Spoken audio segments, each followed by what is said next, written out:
I got a message saying my ex-husband was dead. Then his sister called and said, "Please tell me you haven't talked to the lawyer." By sunset, the woman he left me for was begging me not to take her home. My phone buzzed with a message from my ex-husband's cousin. I hadn't heard from her in almost 4 years. She wrote, "I'm sorry to tell you this over message, but Thomas passed away last week. I thought you should know before it got posted everywhere." I just stared at the screen. Thomas was my ex-husband.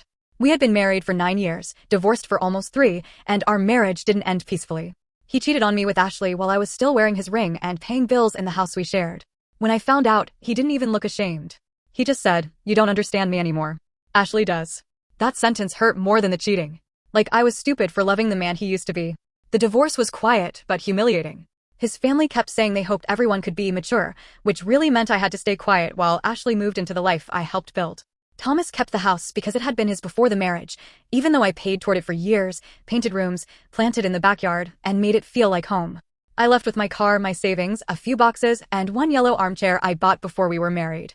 I rebuilt my life slowly. I moved into a small townhouse, adopted an old gray cat, and eventually married Brian, a kind man who never made my pain feel inconvenient. So when I found out Thomas was dead, I didn't know how to grieve. I didn't want him back. I didn't miss the marriage. But a whole chapter of my life had ended. 2 days later, his sister Jessica called.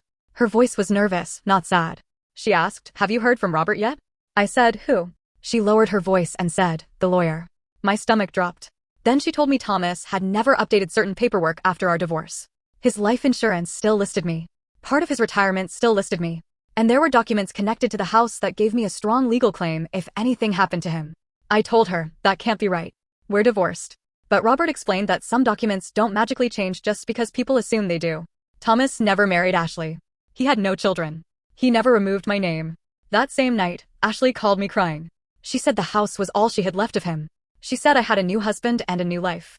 Then she said, "You can't punish me forever. He chose me." And something in me went cold, because yes, he chose her. He chose her while I was still his wife. He chose her when I begged him for honesty. He chose her when I packed my life into boxes with shaking hands. His family called me greedy. They said Thomas would have wanted Ashley protected. But nobody protected me when I lost my home, my marriage, and my future. I gave Ashley 90 days to move out and even paid for a moving company because I didn't want to be cruel just because I finally could be. Then I sold the house. I paid off debt, helped my mom with medical bills, and saved the rest. Sometimes I still feel guilty. Death makes people rewrite history. But I didn't write those forms. I didn't leave my name there. Thomas made choices. Ashley made choices. His family made choices. For once, I made one for myself. So was I wrong for keeping what my ex-husband left in my name, even though the woman he cheated with was living there when he died?